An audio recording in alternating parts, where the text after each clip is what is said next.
Ladies and gentlemen, welcome to the significant occasion, the Assumption.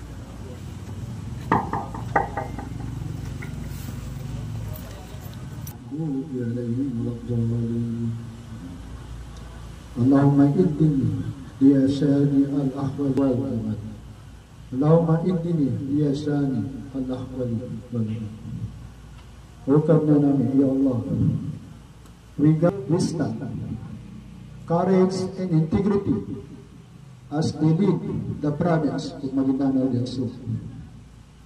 May they serve with justice, compassion, and fairness. Bless them with strength, perseverance, and unity. May their leadership brings long-lasting peace and safety to our beloved province. ربنا آتنا في الدنيا حسنة وفي الآخرة حسنة وقنا عذاب النار. ربنا آتنا في الدنيا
to the family of our provincial director, friends, officers, my fellow public servant, Assalamualaikum warahmatullahi wabarakatuh.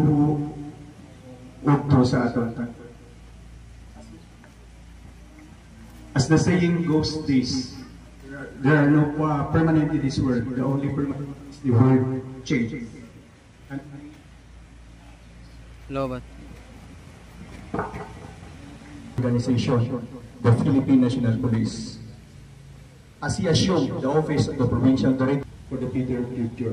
So with that, we warmly welcome you for today's activity. Madamugid niya salamat. Management unit, sir.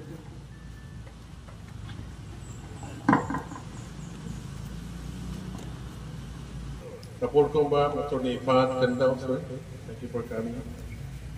Provincial staff, other officers present, PCOs, PNCOs, NUPs, visitors from different invited municipalities. GO-DES-2025-809 dated June 27, 2025.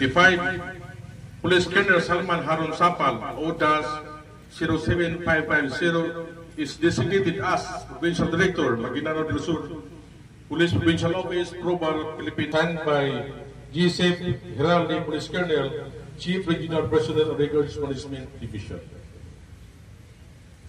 Thank you, sir. And now, may I call in Police Colonel Salman H. National Police Commission, Philippine National Police, Police Regional Office Bar, Maguindanao del Sur, Police Provincial Office, Camp Dato Aquila ng Patuan, Sarip Aguac, Maguindanao del Sur. Assumption of Office, pursuant to Probar General Orders Number Probar DES 2025-809, dated Maguindanao del Sur, Police Provincial Office, Police Regional Office in Bangsamoro Province Region, Philippine National Police, effective today, July 1, 2025, and I sign.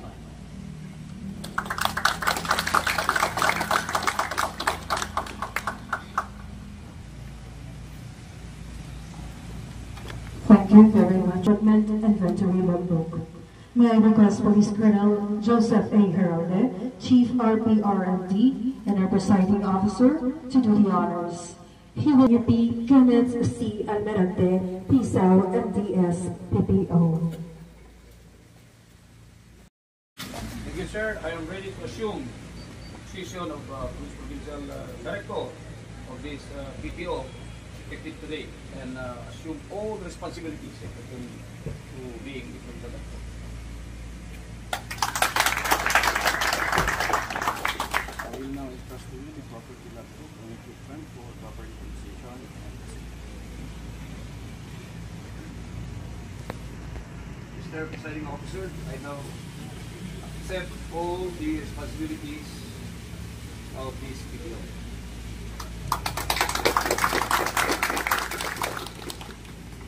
Thank you. Once again, good morning. The youngest, I think the youngest book of Maguindano, Robert, no? Fahad Kandao, the regional Napolcom director of BARM, sir. Thank you very much for the ceremony. But I think most especially by gracing your uncle for this event. To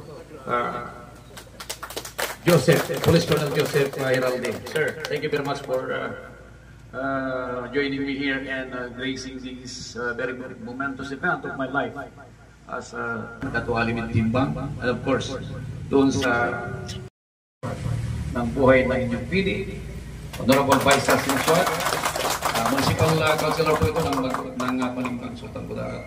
To my daughter po ito bayaw po yan. Other officers and Lieutenant Colonel Ismail. Ito, padala ito. Ismail, padala ng DPCR. To the company commander, kung meron tayong friends dito na from the media, from the General Nicholas Torre, na siguro nakita nyo na. And during the conferences na ginawa nila, yung response time na gusto nyo sasabihin sa atin. Now, siguro dito sa Maguindano del Sur, we need to make adjustments. Why? Kasi it's been noted that a lot of personnel are not rendering proper duties. Nasa bahay sila. Dito nga kunti lang nakikita ko dito. I was expecting na pagdating ko dito marami kang makikita ng police that to no avail, kunti lang nandito. Pero from this time on, mark this day, July 1, as my assumption today, titingnan natin lahat ng kapulisan nandito kayo at magtatrabaho tayo. Ang sweldo natin, nagagaling sa kabayan, dapat ipakita natin na kaya natin pangatawanan ng pulis, hindi yung, are you willing to be assigned anywhere? Yes, basta sa bahay lang. Wala sa barangay ko lang, sa munisipyo ko lang. No way. From this time on, magkakaroon tayo ng reshuffling, magkakaroon tayo ng accounting daily. Because that is the mandate of our Chief PNP and our RD. Hindi pwede yung duty ko ngayon, mga 5 araw, saka ko babalik. Hindi pwede yun. Babaguhin nyo na yan. I need to change your mindset, gentlemen and ladies. Sa mga kasamahan ko mga officers, hindi pwedeng uuwi. Because even the regional director and our staff are staying in the region, in their offices, even Saturdays and Sundays. Hindi expect ng ating RD na even Saturdays and Sundays nandyan ang Chief of Police ang kanyang deputies. Lalo na ang mga company commanders. Okay? So, maikli lang sasabihin ko. Anyway, after the kick-off ceremony, we will be having our first command conference. Doon ko ibibigay sa inyo yung mga strategies na gagawin natin. Pero ngayon pa lang, dahil kayong mga PNCO, after this activity, uuwi kayo. Paunin nyo sa mga kasama nyo. I'll be giving my number to the civilians to see to it, to check kung walang pulis doon sa station nyo. Sila magsasabi sa akin, sir, walang tao sa station. By this strategy alone, mamimit ko na yung expectation ni RD at ang ating Chief PNP. Walang magmamalatot ang kapulisan. And I thank also yung mga tao na kasama ko na nag-wish na mapunta ako rito at mga kasamahan natin dito na ang hangad lang naman ay mapabuti si panerbisyon natin. Sa mga NUPs, kayo mahalaga kayo masyado sa akin. Isa din kayo sa mga prime mover doon sa respective offices nyo na kung wala kayo, baka yung patulog-tulog ng kapulisan kayo na sumasagot sa trabaho nila. So, thank you very much at nandiyan kayo, nakita ko kayo. I hope, inshallah, lahat kayo will abide by the rules ng CPNP, ng mandate ng CPNP, ng mandate ng ating batas na tayo ay magservisyo. Thank you very much, and I have to introduce my classmate now, para tuloy-tuloy na. My classmate was born in Digos, Davao del Sur. Kung babasahin mo lahat yung nagawa niyang kabutihan at kaisnapihan, ay baka kaabutin tayo ng 3 araw na nakatayo lang ako dito. Okay, pagpakan nyo. He is a bemedaled classmate of mine, belong to class 98, the PNPA Kabalikat class of 1998. Our R1, isang pogi na classmate ko, Police Colonel Sontobi General Joseph Heraldi, sir.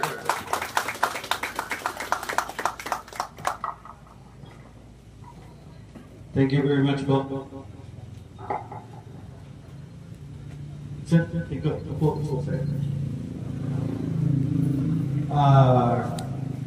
Company Commander, can you at least give the aspect of your name?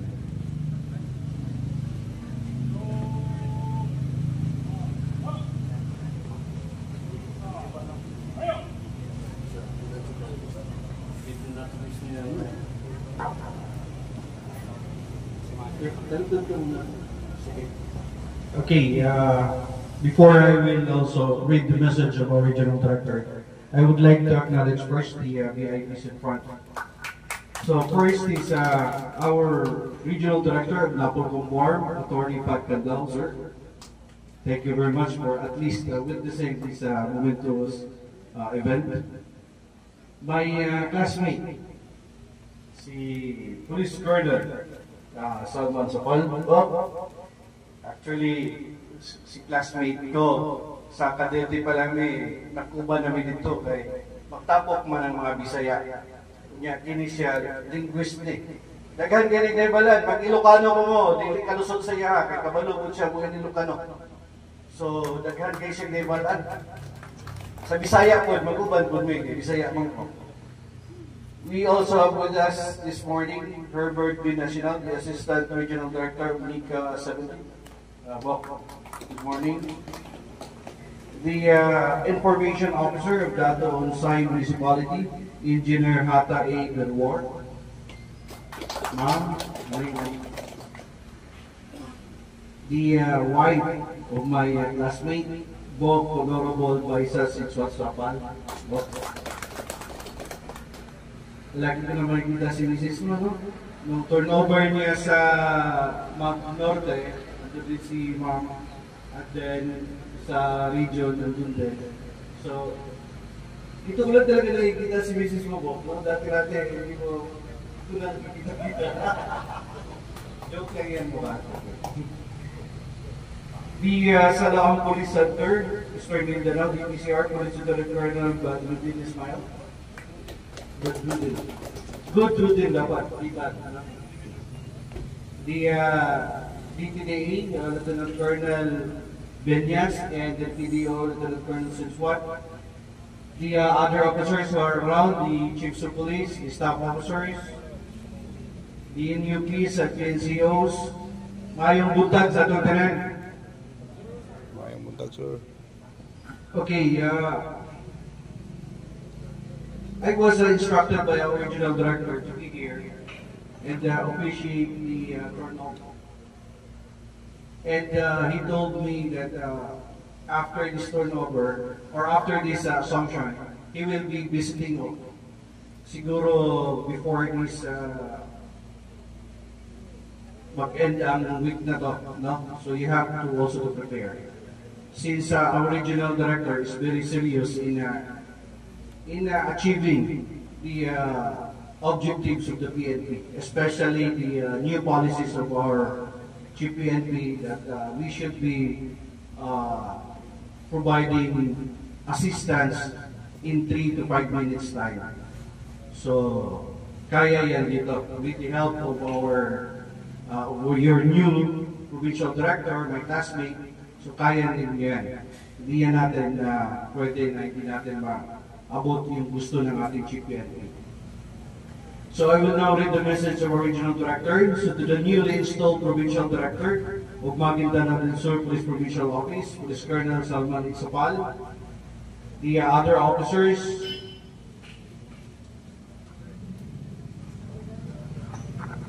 ladies and gentlemen, good morning. Today, we are gathered not merely to witness the formal assumption of Police Colonel Salman Isapal as the newly installed provincial director of the Maguindanao del Sur Police Provincial Office, but to reaffirm our collective commitment to peace, order, and security in this resilient and vibrant province. In this ceremony goes beyond tradition. It is a solemn reaffirmation of continuity, accountability, and the pursuit of excellence in public service. It is a reminder that every leadership transition within the police, the Philippine National Police, is rooted in the core values of service, honor, and justice, and anchored on the unwavering leadership of our Chief PNP, Police General Nicolas D. Torre III, a steadfast example of modern, proactive, and community-responsive policing in these defining times. To Police Colonel Sapal, your assumption of command marks the beginning of a new chapter, one that brings with both opportunity and responsibility. It will demand not only operational competence, but visionary leadership, strategic collaboration with stakeholders, and courage in the face of evolving threats. But we have every confidence that you will not only uphold the legacy of this office, but elevate it. Strengthen what has already been built, enhance what is already effective, and transform what still needs to improve. Continue to lead with integrity, humility, and decisiveness. Let us also remember that effective policing is not just about swift action. It is about visible presence, genuine empathy, and earned trust. Let us be the police service that is always just 5 minutes away, always reachable, always dependable, and always ready to serve. At the same time, as we work to protect our people, we must equally protect our own. The welfare, safety, and morale of our police officers must never be an afterthought. A force that is supported and cared for is a force that performs with excellence and dedication. Let me leave you with the wisdom of Simon Sinek, an English-American author and inspirational speaker, who said, and I quote, "A leader's job is not to do the work for others. It's to help others figure out how to do it themselves, to get things done, and to succeed beyond what they thought possible."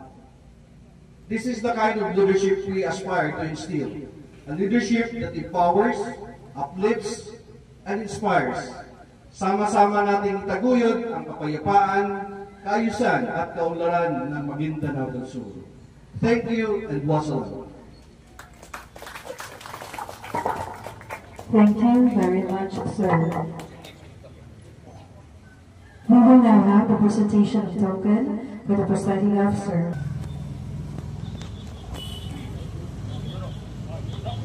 Thank you very much, sir, and please be seated. Bilang ka, bilang. Wait lang, sir. Ako picture, sir. 1, 2, 3. Another shot. 1, 2, 3.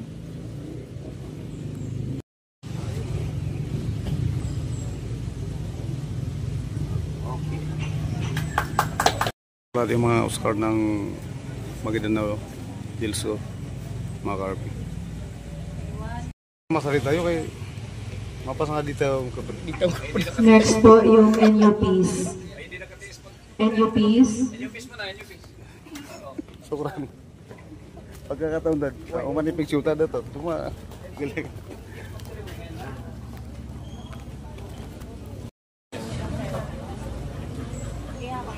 One, two, three, smile. 1, 2, 3, smile. 1, 2, 3, smile.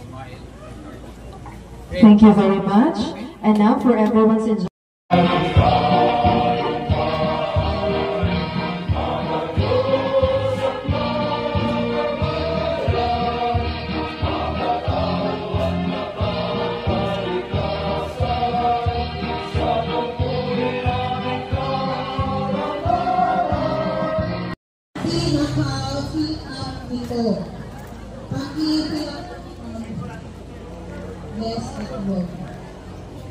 Ilalagay na po na kung ano ang inyong designation, kung kayo po ba ay leader, member, or assistant leader, or secretary.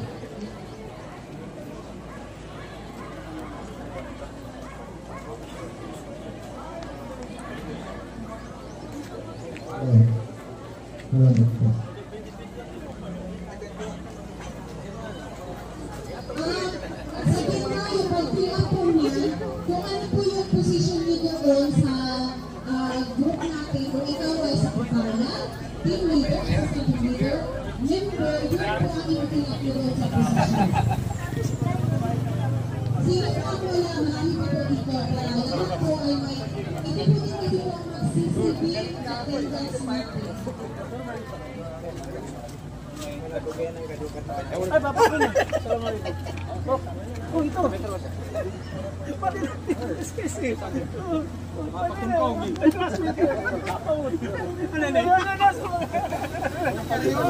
Okay, mapatulan to. Isang school lang kami.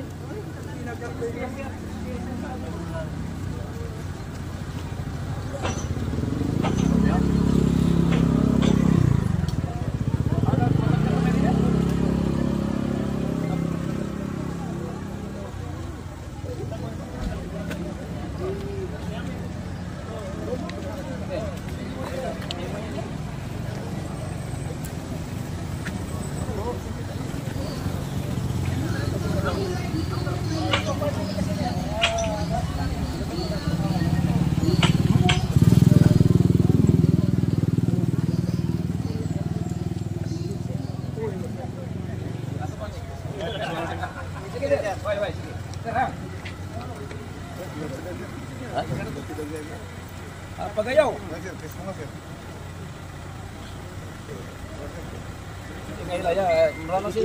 Yes, sir.